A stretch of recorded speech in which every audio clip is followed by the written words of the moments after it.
Thank you, everyone, for subscribing to Infinitely Productions. If you have not done so, please click the bell and subscribe, and we hope you enjoy our content. Crime Time with anchors Diane Sawyer, Sam Donaldson, and Chief Correspondent Chris Wallace. He helped put John Gotti, the most powerful man in the mob, behind bars for life. John's a double-crosser. I'm a master double-crosser. Now he walks among us free, though he was once a deadly killer. When you look at a total of 19, serial killers don't have 19. Tonight, Sammy the Bull Gravano, the most important mobster ever to turn, emerges for his first television interview. As far as being a hitman, I actually was good at it. How could you not describe this man as a monster or a beast? The families his brutal hits left behind. He's running amok all over the place. Time to go. Daily life in a brotherhood of gangsters. What did you say to yourselves when you're doing this to other people? While we're at the table cutting up the money? And the Godfather, John Gotti, described by his right-hand man. I think his problem was that he fell in love with himself. Before he drops out of sight again. Is this every day of your life? Thinking about where you're going to go, where you're going to be, who's going to know what, who's going to be there. Sammy the Bull, who changed sides and changed history. We played chess, and he lost. Tonight, Sammy the Bull, the man who brought down John Gotti. Good evening, I'm Diane Sawyer. Tonight, the Mafia, not a movie, the real thing. From the underboss, the second in command of the most powerful mob family in America. Not long ago, organized crime had a stranglehold on most of America's major cities. Here in New York, it was said you could hardly do business, transport anything, build a building, without the mob somehow taking a piece of the action. But 5 years ago, the government struck a major blow against organized crime, in part because of Sammy the Bull Gravano, who agreed to turn against the Gambino family and its boss, John Gotti. We should point out, we do not know where Gravano lives. We agreed to meet him at an inn in a remote valley in California. But as you'll see, amazingly, he's not in disguise. He says he's prudent, but he's not the kind of guy who lives in fear. We don't know what you're going to think of him tonight. All we know is that you've never heard a real story quite like this. He is the government's prize witness, Salvatore Gravano, Sammy the Bull. For years, he has been living in the shadows, protected by the U.S. government from a long list of sworn enemies. You can relate me to a soldier in Vietnam who killed hundreds of people, maybe. I was a soldier of Cosa Nostra. I am a hitman. A hitman, the underboss, emerging for his first, and he says only interview before he retreats into the shadows for good. He agreed to talk on the condition that we provide former FBI agents for his protection and not broadcast until he had dropped safely out of sight. Here I am.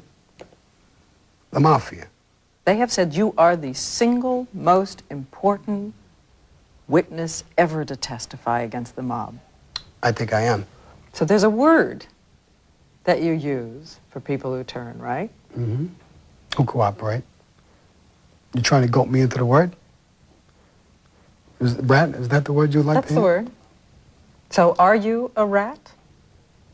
I look at it as I was betrayed, I betrayed him. Double-crosser? Master double-crosser. John's a double-crosser. I'm a master double-crosser. We played chess, and he lost. Hey, John, you gonna beat it? John Gotti, boss of the Gambino family, the most powerful crime family in the country. The most glamorous mobster since Al Capone. Silver hair, expensive clothes, an all-American gangster flashing a smile while breaking the law. Power has a way where you can believe after a while you can walk on water. And I think this is what happened to him. At one time, Gotti was such a national celebrity that when he went to trial for multiple murders, someone played the theme from The Godfather while his supporters cheered. And in the old days, one man would have been right by his side. If you take notice in the videos, I'm always a step or two behind them. It's raining, I'm holding the umbrella. We go near a car, I'm opening the door. They were literal partners in crime. On the FBI surveillance tapes, you can hear Gotti over background music in the room, putting Sammy in control if Gotti's arrested. This is my wishes. That if I'm the kid, assuming that nobody said, I'm still the boss, and I get through the years, I know what I gotta do. But when I'm the kid, Sammy's in charge. Were you Gotti's friend? His pit bull. And his friend. A friend who one day decided to expose what he says is the truth about John Gotti and the murderous mafia. The judge would call it an act of bravery. What was the real reason you cooperated? The real reason? But was it to save your skin? I was just tired of the mob and tired of fighting. It was a door out of the mob. You know, I watched the David Koresh incident, and I used to say to myself, how could these people get so brainwashed? Are they crazy? Are they nuts? And then I look at myself in the mirror and I said, brainwashed. Here I am on orders, killing people left and right. And I'm calling them brainwashed. There was a book written said that you had a characteristic of committing murder with the nonchalance of somebody just pulling open a tab on a can of beer. That was about all it fazed you and about all it meant to you. As far as being a hitman, I actually was good at it. Because you were fast and lethal. And loyal. I believed in the life. When I was on your case, I dropped everything. Look over the list of the murders you were involved in. There, how many? 19. Serial killers don't have 19. Mm-hmm. We're worse than them. But again, putting it out, Hollywood, newspapers. We only kill ourselves. What are you worried about? We don't bother the public. Seems to like us. Seems to like what we do. Look at John Gotti. If I have 19, he has, forget about what he's got. When he ordered a hit, he wanted it done yesterday. He would send me to either supervise or control it or make sure the job got done. And I obviously did. When you're the boss, you're giving the orders, you're credited with all of them, even if you're not on the street. But you'll hear in this report how Gotti's attorneys say Gravano is lying, that it was Gravano who instigated the murders. I think he was a sociopath. I think he committed homicides because if you had something he wanted, Sammy would kill you for it. Once a murderer, always a murderer, and they are allowing him to walk the streets. Cindy DiBernardo's father was killed by Gravano. So was Dina Melito's. How could you not describe this man as a monster or a beast? All these women whose fathers were killed say it's an outrage that Gravano went free after just 5 years in prison and now has his face on the cover of 200,000 books about his life being published today. Gravano argues he has a right to his life story and says he's baffled at the way even the New York tabloids turn on you when you join up with the good guys. The media treated me real good before I cooperated. I was a hero. Seemed like the more people you kill and the more things you do, I mean, you were a hero. John's still a hero. And after you cooperate, which is strange to me, you become a rat, a stool pigeon, a canary, the worst scum of the earth to them. We were anticipating this individual, Sammy Gravano, to help us devastate a significant amount of organized crime in New York City. And that's the deal you make. FBI agent George Gabriel, who was there the night Gotti was arrested, points out that Gravano helped send more than 30 mobsters to prison after he decided to tell all. Sammy Gravano was somebody who was going to open the garage door to the workings and the criminal activity of this family, and not just against the people we already had, but everybody else.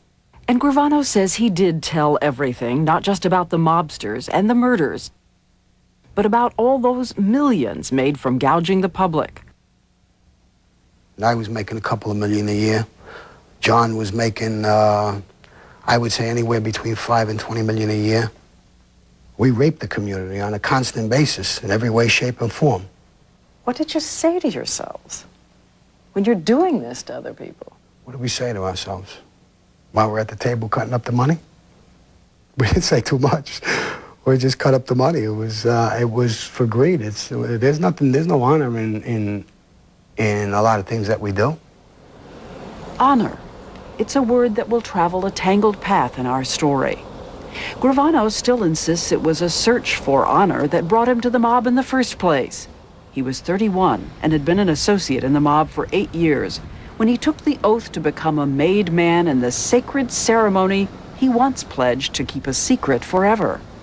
One by one, they called us down the basement.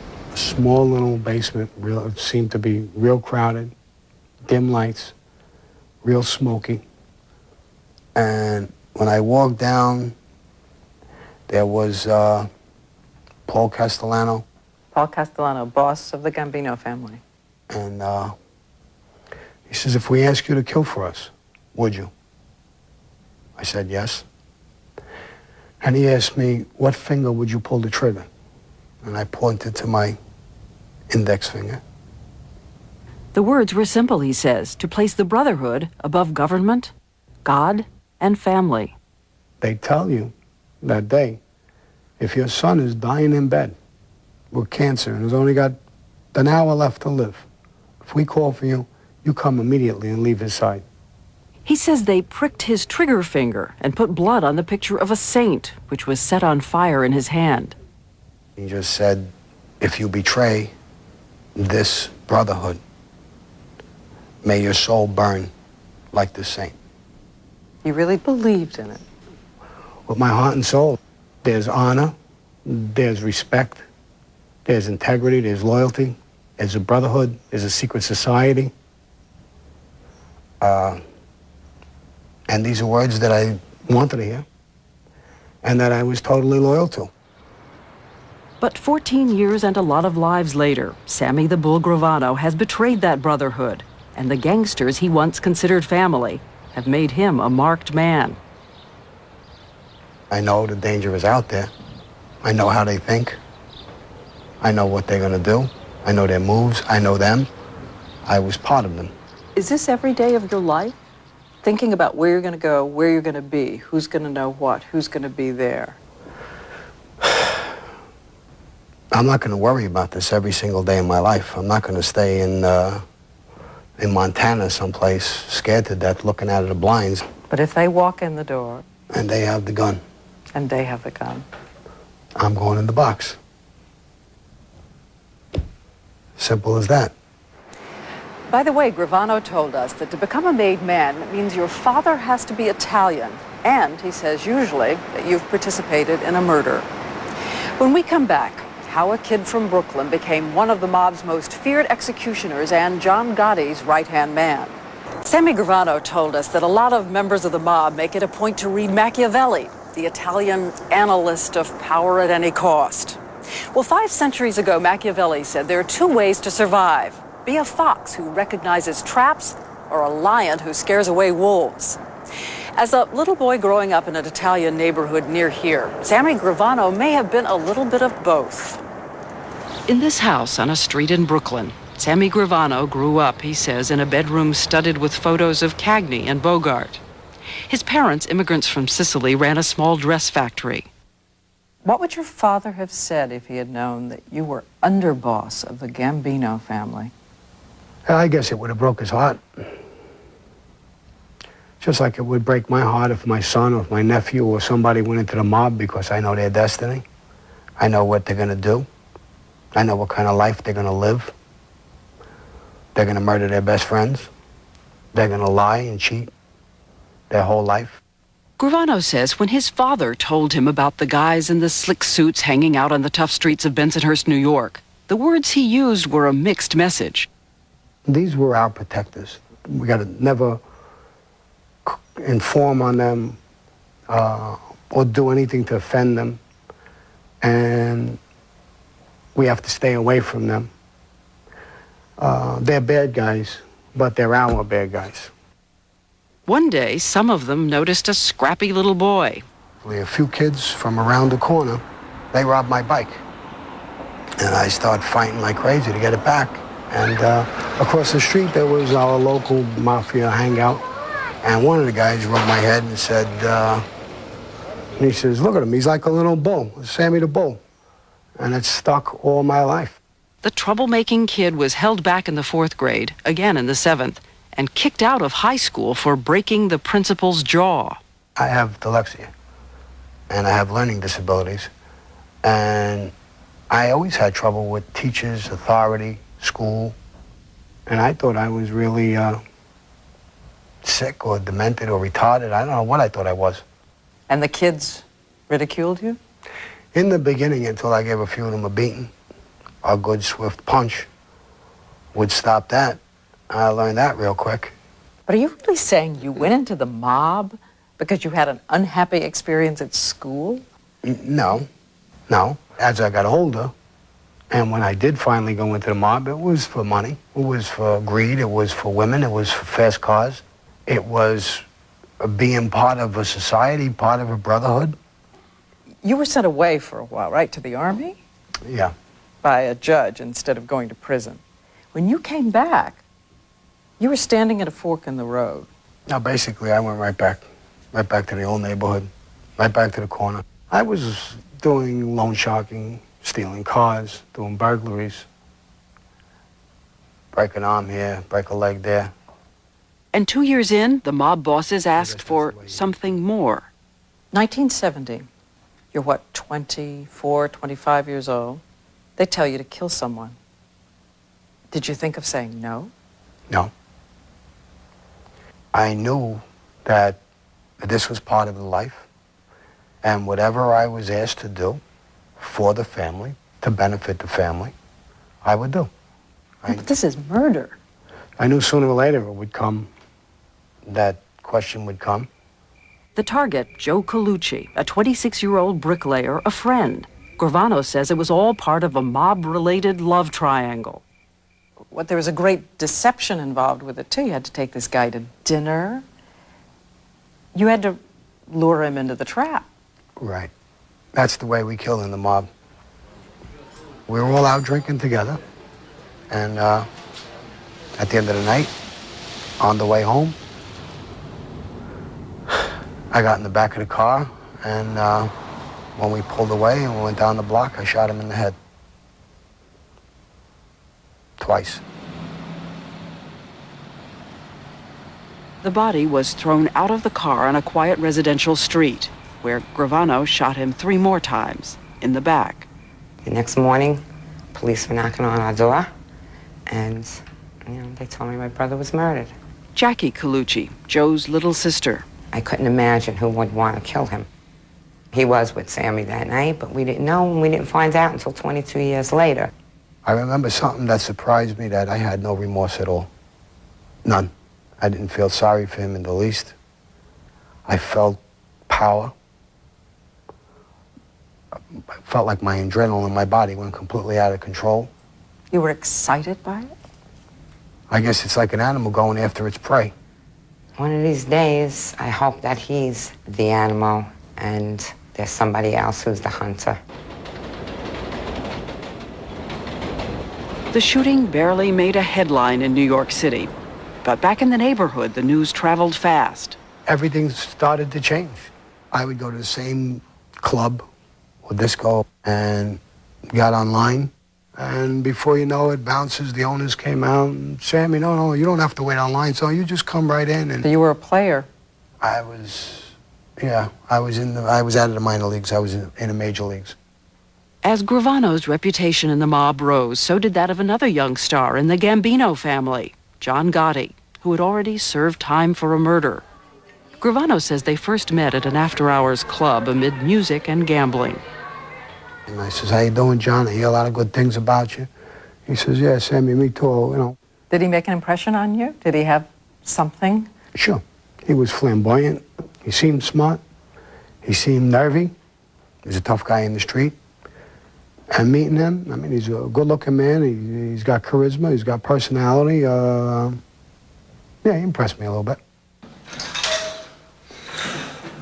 Over the years, Gravano became known as a hitman's hitman. He says after the first time, it wasn't him who pulled the trigger. On every hit, there'd be a trigger man, a cleanup crew, and Gravano says he would choreograph. And what did it take to get killed? He says sometimes it was betrayal, sometimes just insubordination. This Louis DeBono you're talking about, he's a made guy. He knows what he's doing. He's not showing up when the boss calls him. He robbed us in business. He's running amok all over the place. Time to go. It just doesn't sound quite human, the way you talk about them. What would you want me to do? How would you want me to talk about it? Well, suffer. I guess I did that. It's not for you or the public to want to see me suffer or do things or whatever. One of the guys had been your oldest friend. Yeah. And you felt nothing then either? Oh, absolutely felt something. Tore me up. But you wanted to be there. Oh, yeah, absolutely. Why?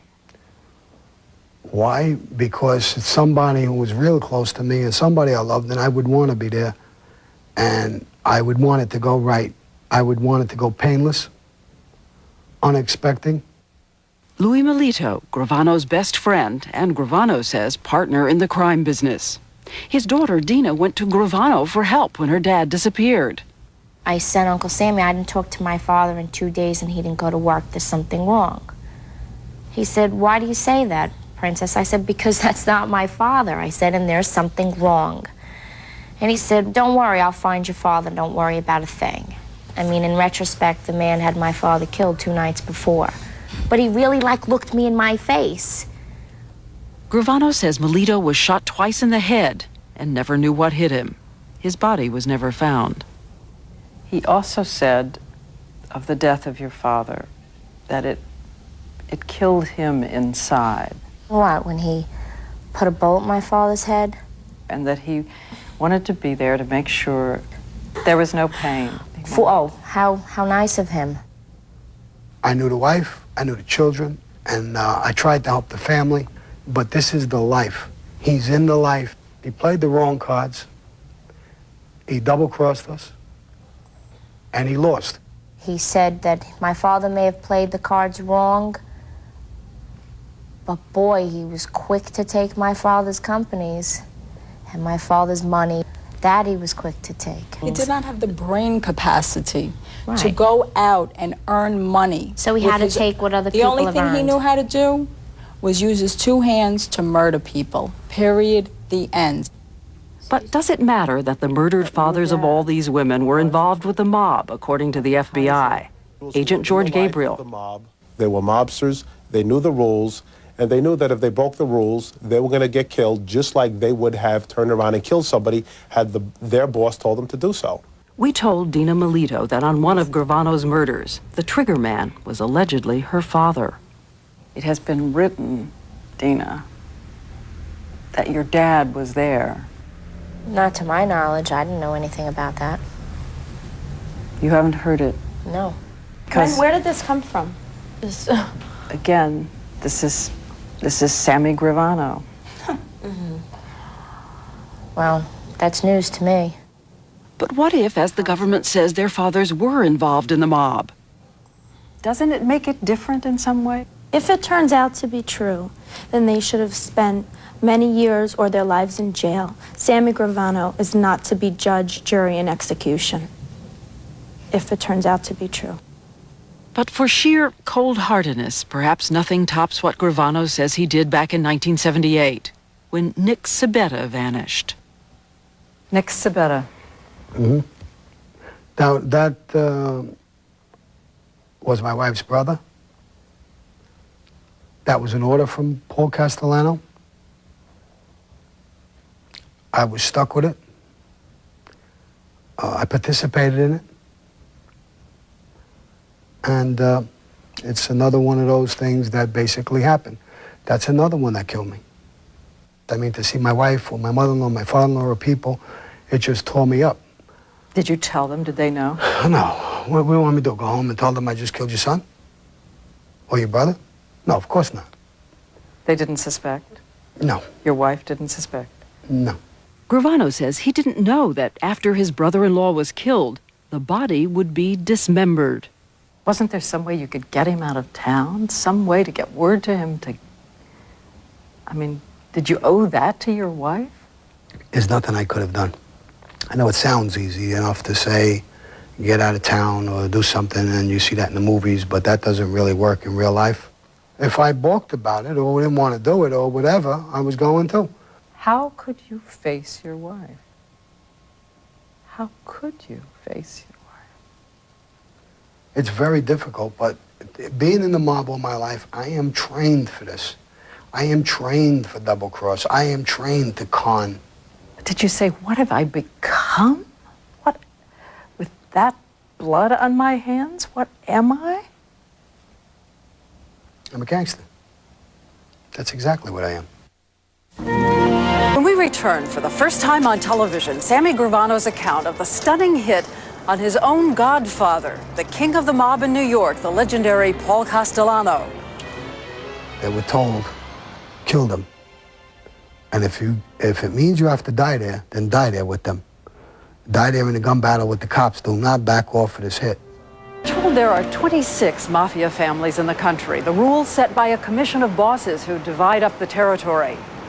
To get an idea of what's at stake for all of us, a presidential committee's report estimated in 1988 that the mob took in $30 billion a year in tax-free money.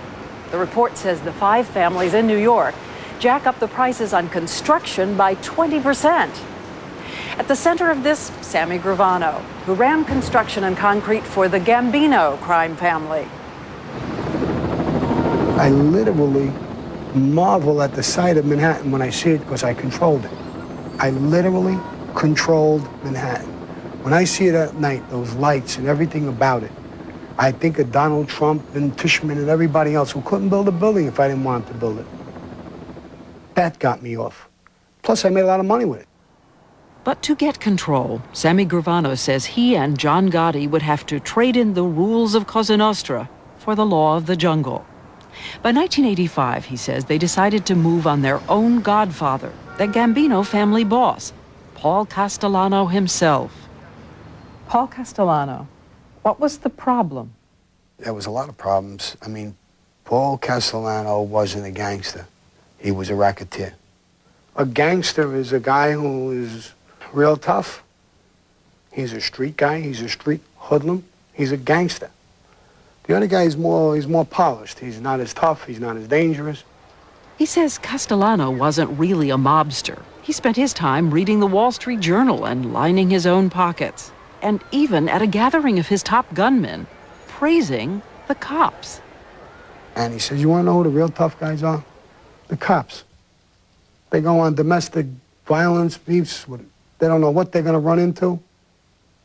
I mean, this is not something that you would tell your top hit teams in a family after sending them on work every time you want somebody whacked out.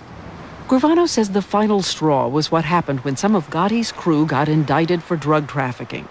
Castellano was reportedly furious that they had broken the no-drug rule and that they'd gotten caught.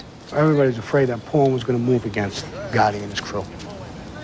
Gotti, he says, decided to strike first, turning to Sammy the Bull for help. Gotti sent his right-hand man, Angelo, and he had told me, he says, Sammy, he says, we're going to take out Paul. But this is a complete violation. Complete violation of our rules and oath and everything else. He says it took 7 months of careful planning. The hit would take place at Sparks Steakhouse, a restaurant in busy Midtown Manhattan frequented by Castellano. The killing was planned for December 16, 1985, less than 2 weeks before Christmas. How many people did you get together to do this? 11. Well, there was 11 of us. To throw off witnesses, Gravano says the gunmen were all dressed in white trench coats and black Russian hats. They were told, kill them. And if it means you have to die there, then die there with them. Die there in a gun battle with the cops. Do not back off of this hit. What about innocent bystanders, people coming down the street? They wouldn't be hurt unless they interfered with it. And then they're not an innocent bystander anymore. I had a .357 Magnum, and anybody who would interfere with the hit team, I would take them out. There's that whole myth that we only kill ourselves. That shoots that in the ass a little bit. Gravano reveals what he says really happened that day. He and Gotti were sitting in a car parked just a block away from the restaurant. 5:20 p.m. rush hour, a Lincoln with Paul Castellano and his driver, Tommy Bellotti, unwittingly pulls alongside us, startled Gotti and Gravano. And I said, John, they're right next to us. And I told John, if he turns in our direction, I'm going to start shooting right here and now. The light changed. I was on the walkie-talkie. I said, everybody get ready. They pulled in front of Sparks. They parked the car. As soon as Paul opened up the door, I saw them white jackets all surrounding the car. They were shooting Paul. Tommy was actually watching Paul being shot, thinking which direction that he would run, probably. But part of the hit team was across the street, and they came across and shot him in the head a bunch of times. And we pulled next to them. I put the window down slightly. I told John, he's gone. What did you and Gotti say to each other? Really not too much. It's not like football. We didn't get up and give each other high fives or anything like that. It was one of the biggest gangland murders of the century. This afternoon, police say that Paul Castellano, the reputed head of the Gambino crime family, and another man were shot and killed. They said it was for family only. The wake tonight for Big Paul Castellano. Gotti allegedly wanted to show his respects by coming here, but instead preferred to stay away because of all the undercover cops in the area who would like to talk to him about the murder of Paul Castellano. I mean, it glamorizes him in the paper like he did the whole hit and what he did. The reality is that he was a driver, my driver. It would be years before anyone would be arrested for the Castellano murder. In January 1986, John Gotti, a street guy from Queens, was elected boss of the most powerful crime syndicate in the country. John Gotti has succeeded Castellano as head of the Gambino crime family. Attained overnight fame as the man said to be the new godfather. At the beginning, when Gotti took over, did you think you'd done the right thing? Yes. And really put the gangsters back in charge? Put the gangsters back in charge, and we were going to change it around and make it what Cosa Nostra is supposed to be. We're supposed to mean. Did he really know how to run things? Oh, he's smart. There's no question. John Gotti was now the CEO of a giant crime corporation with more than 2,000 members and associates and millions in illicit revenues. The captains, Gravano says, passed on up to 80% of their take to the boss. We had 21 captains, the Gunzlier, made members, and how did it work? associates. Each of them gave him something, right? It was Well, each person gives to their direct superior, their boss. So you were giving him like $100,000 a month? I think it's more closer to $2 million a year. But, yeah, anywhere from $1.2 million to $2 million a year, something like that. And how far did your tentacles reach in the businesses of the city? Everything. You name it, we did it. Wherever we can put a situation together that inflates the price and we can have a skim from that, we do it. And you pay the price. So you're saying it was really true that the mob was that powerful in New York, that it controlled everything from what you eat to where you live to what you wear? Absolutely. To how you travel in the city. Everything had a tax on it from the mob. Just about everything I could possibly think of. It was, Gravano says, a complex interaction of legitimate businesses like concrete and construction and criminal methods. Sometimes they just make sure their guys got the bid. Sometimes they got kickbacks from other people's work. They did it, he says, by controlling many of the labor unions, from the garment industry to garbage hauling. You're talking a lot of money. You're talking a lot of industry. I mean, they take over an industry, they put their people in business, and free enterprise goes out the window. The families were able to shut down job sites, to control the price of concrete, to control who picked up waste, to control who got deliveries or who didn't get deliveries. If we wanted to stop a project, we can just go right to the Teamster foreman and just say, run this by the book. Every truck that comes in, check his tires, check his, which is all union rules. Check if he's in good standing with the union, if he's up to date in his dues. That truck could sit there for an hour, but by the end of the day, there'll be 40 trucks, 50 trucks online to get in. They can't get in. So we'll slow that project down, we'll destroy it. He says sometimes fear alone would get the job done, but sometimes greed would help. Gravano says they'd negotiate and then enforce industry-wide prices. When you went to a big bakery, for instance, and said, okay, your bread is 30 cents a loaf. We're going to make it 50 cents a loaf. We only want 3 cents a loaf. So you're going to make a big profit. So it's more of a negotiation. So that if you can get everybody to raise the price together, then everybody's going to benefit. Everybody but the public. The ultimate control is through fear. The ultimate control is the belief by victim companies or victim individuals, that if I don't comply with their demands, or if I don't comply with what they want me to do, that ultimately they have the power of life or death over me. And what about drugs? Gravano says neither he nor Gotti got involved in drug deals, though they looked the other way when others in the family did.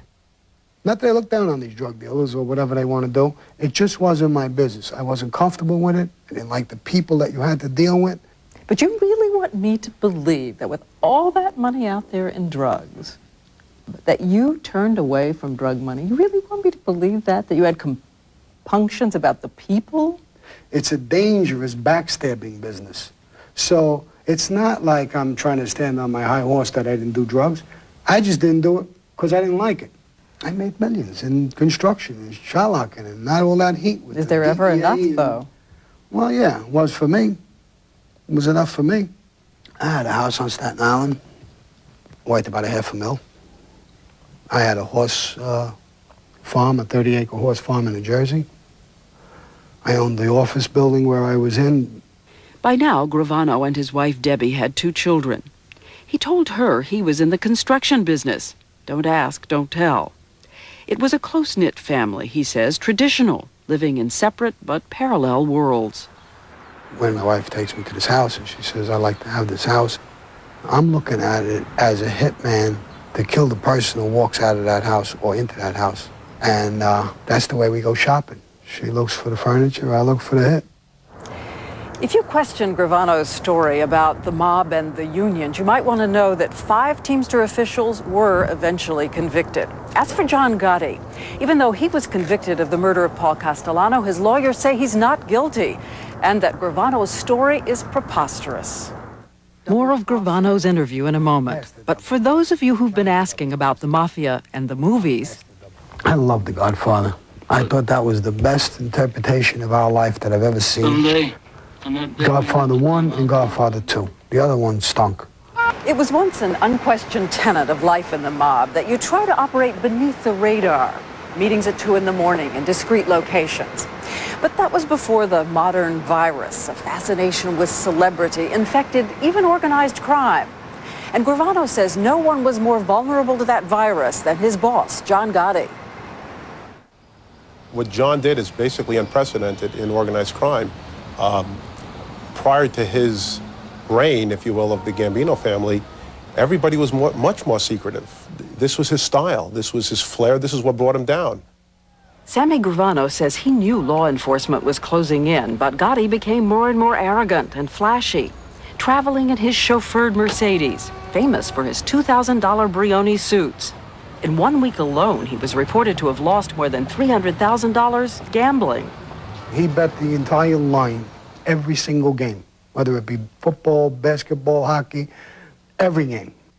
The FBI says Gotti told them he sold plumbing supplies and zippers, and he estimated his annual salary at about $100,000. He used to get up around 11, 12 o'clock in the afternoon. He had somebody picking out his clothes. He used to have a barber come every single day and give him a haircut, cut the hairs in his nose. And it was a play to him. It was a performance for the media. He went in a restaurant one time and he liked the wine that was $50 a bottle. And he made Joe Watts go grab the owner and raise it on the menu to $200 a bottle because people knew that John Gotti liked that wine. He was obsessed with the whole image, not of Cosa Nostra, of himself. Gravano says on one occasion, Gotti pointed out a couple who were staring at him. I look over and sure enough, they're looking at him. So I says, you want me to send one of our bodyguards over to see who they are or what they want? He said, no, this is my public. My public. From my teaching and my understanding of Cosa Nostra, it's a secret society. We have no public. We recognize no public. We recognize nothing. Gotti would become a kind of folk hero on the cover of People and Time. 3 times the government tried to convict him on racketeering charges, for assault, and for ordering the shooting of a union official. Find him not guilty. The Dapper Don became the Teflon Don. For the 3rd time in 5 years, the government has failed to win a conviction against the man the government claims is the head of the largest organized crime family in America. Gotti emerged, I think, almost brazenly as somebody that felt he was untouchable. To the extent that we in law enforcement could not allow that to occur, could not allow somebody to feel he was above the law. The FBI wanted to show it could bring John Gotti down where other agencies had failed to do so. 3 times he got off. He beat the system. Sammy the Bull was fixing the trial. I was reaching jurors and bribing them. And he didn't win the trial fair and square. Gravano says through a middleman, he paid a juror in one trial $60,000 to stick to a not guilty position. By 1987, Gotti had appointed Gravano his consigliere, the 3rd highest position in the Gambino family. But Gravano says he was unable to convince Gotti that his high profile was putting everyone in the family at risk. Gotti loved the spotlight too much. I think his problem was that he fell in love with himself. He saw himself on television, in the newspapers, and he lost touch with what he was. That he's a gangster, not an actor. But by 1988, Gotti did have a starring role in the FBI's latest surveillance video outside Gotti's hangout in Little Italy, the Ravenite Social Club. Down the Ravenite on Mulberry Street, every captain, every maid guy in the family was to report there every single week. No boss ever made the whole family show up at any one place in plain view and plain daylight. The mob doesn't work that way. They don't show up all at once and make life easy for us, which is what they did. I mean, nobody liked this.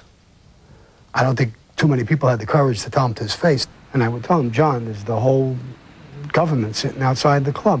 There's news people, all these people running around outside. What are we doing here?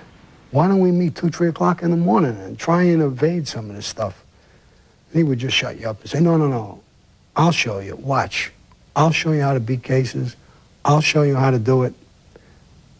He showed us real good. By the way, that juror Gravano said he bribed to help John Gotti, he was eventually convicted of obstruction of justice and sentenced to 3 years in prison. Here's a new development in our story. This afternoon, the New York Attorney General filed a lawsuit against Sammy Gravano, as well as the author and publisher of his new book. The state believes Gravano has been paid for his story and is seeking to freeze that money so that the victims of his crimes can go after it. We're saying, show me the contract. And that very simple request has been denied. So it leads us to believe that the problem that we can't see the contract is because the contract clearly states out the terms of the deal that results in Gravano profiting from this book. Gravano has refused to discuss whether or not he's receiving money for the book, but says he'll fight the case to the Supreme Court. Of course, in order to subpoena him, they'll first have to find him. Our portrait of Sammy the Bull Gravano, the man who brought down John Gotti, will continue tomorrow night at this time on Turning Point. Here's a preview. Tomorrow, the mob trial of the century. John Gotti was more popular than the President of the United States. The FBI tapes that helped seal Gotti's fate.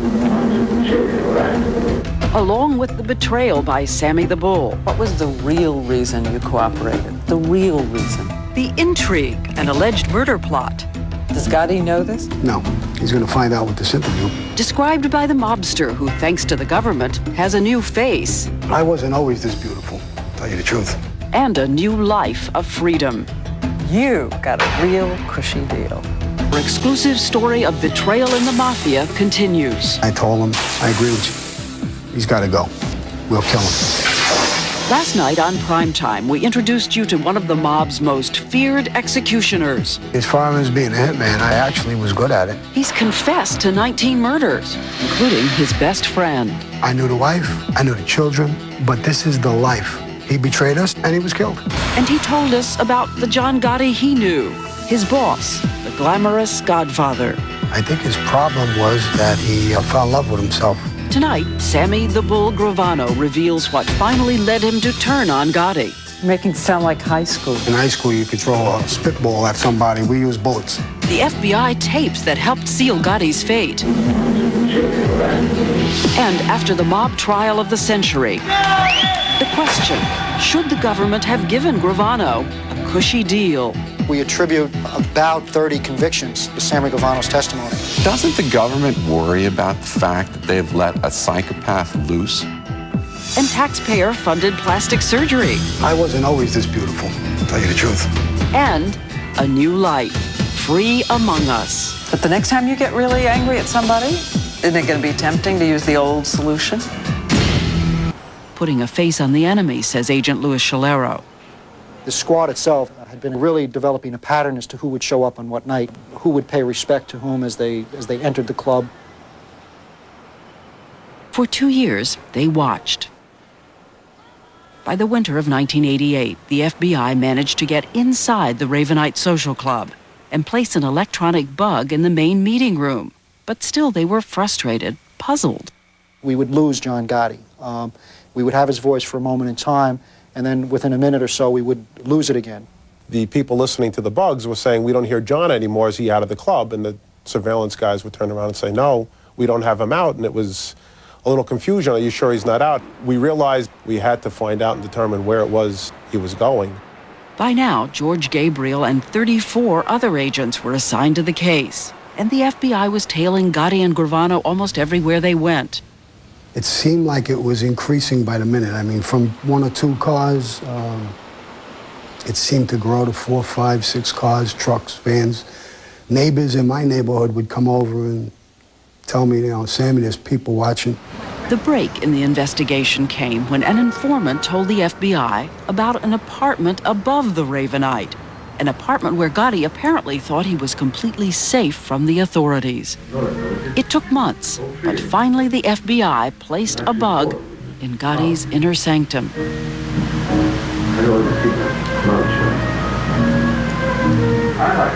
It was the Godfather, uncensored, using words he would always disavow in public. Cosa Nostra. Be it an hour from now, be it tonight, or 100 years from now, I'm in jail.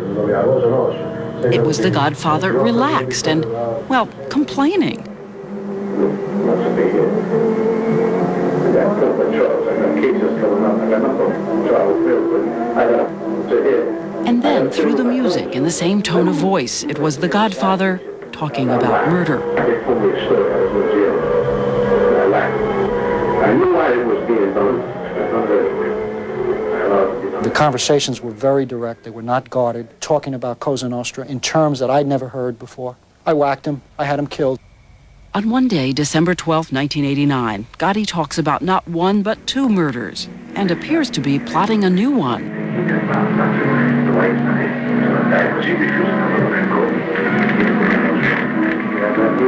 For the life of me, I can't understand why he talked about so many people and so many crimes that we have committed that openly. I mean, I guess he felt very secure there.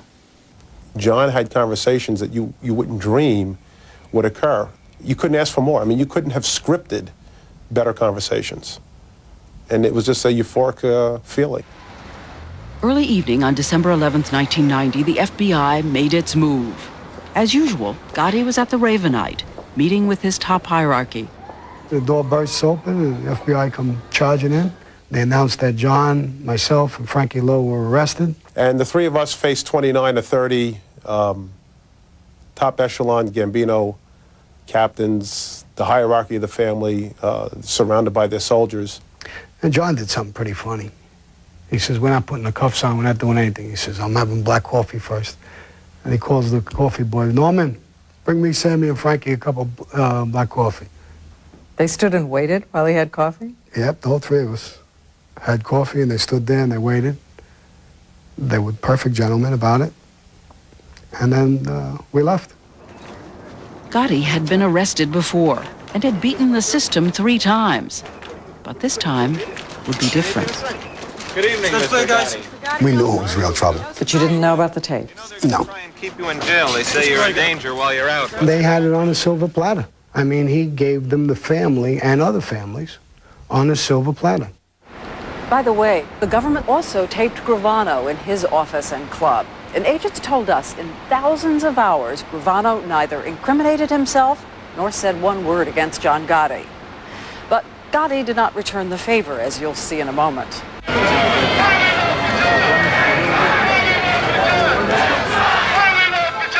Outside the federal district courthouse in Brooklyn, supporters of John Gotti turned out in force. The theme from the film The Godfather could be heard amid the chanting and the crush of photographers.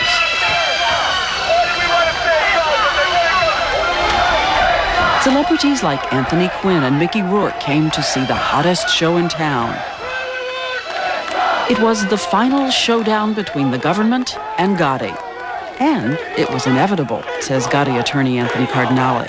The government's idea is that Mr. Gotti operated his own government outside of theirs. John Gotti was more popular than the President of the United States in their eyes. And that was the reason why it was a win at any cost prosecution. The nation's most famous mobster had been charged with 13 counts, including the murder of mob boss Paul Castellano and 4 others. The jury was sequestered under 24-hour guard to make sure that this time no juror could be bought or intimidated. To this day, their names have never been released. And then, on March 2nd, 1992, Sammy the Bull Gravano arrived in a bulletproof van surrounded by armed guards to testify against his former boss. Was this a surprise to you? Just a year and a half earlier, when they were first arrested, John Gotti, Sammy Gravano, and Frankie Locascio had been a united force, the top hierarchy of the Gambino crime family. They were taken to the Metropolitan Correctional Center in downtown Manhattan, knowing they could be facing life in prison. I said, John, if we lose this case, I'm going out the window. We could escape. And he looks at me and he says, out the window? We're on the 11th floor. What if we fall? So he says, no, Sammy, listen to me. He says, I got another plan. He says, down the road, he says, we'll put together $4 or $5 million. He says, and we'll bribe a president and we'll get a pardon like Hoffa did. I said, well, if you don't mind, if that's your plan, if you don't mind if I go with my plan. But there was no escape. And as they sat in prison, seeds of conflict began taking root, mainly because of those FBI tapes. What did you hear? The backstabbing and the lies. Gravano says he listened in disbelief as Gotti badmouthed him. On one tape, there was a tirade about Gravano's lucrative business deals. And I tell you a million times, Sam, slow it down. Pull it up. Slow it down. Pull it a notch. You come up with 15 companies. For Christ's sake, you got Reeboks, you got concrete pouring, you got iron floors now, you got construction, you got drywall, you got asbestos, you got roofs. What the next? Keeps complaining to Frankie. He was bitching and moaning about me.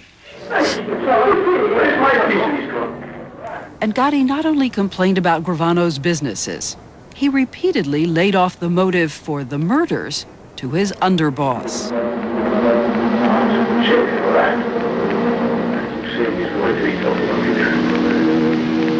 And you sensed he was going to blame the murders on you. Well, the tapes, just like you're saying right now, sound like it's, in other words, poor John Gotti. He lost control of Sammy the Bull. He's killing people, he's got green eyes, he's taking the money down, he's got a big crew. He's completely taken over. Poor John Gotti. So the theory is, by the lawyers, that the jurors could look at it that way, the public could look at it that way, and maybe, just maybe, John Gotti could be acquitted. Gravano says he became convinced that he would be the fall guy at the trial. Still, he maintains he would have been loyal to the end had Gotti only apologized. If he would have said once in prison, the whole 11 months, gee, Sammy, I'm sorry. My big mouth, you got indicted. Let's see how we can fight this case for somebody to win. I wouldn't be sitting with you. I'd probably be doing life in prison. I would have never cooperated. Did you ever go to him and talk to him about the tapes? What did he say? it's your fault. You made me mad, and I was talking out of my ass, is what he said. I'm trying to think of another word, but that's what he said. And I'm just blowing off steam. In the meantime, when you blew off steam, I was arrested on your steam. Gravano says for the first time he began to believe he was a marked man, even if he were freed. And I realized that John probably eventually would take me out for no other reason but he wants one show, one boss, John Gotti. He don't want anybody to be his equal. He don't want anybody in any way, shape, or form to shine. And I guess I was shining too much.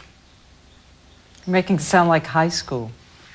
Yeah, but the only thing is that in high school you could throw a spitball at somebody. We use bullets.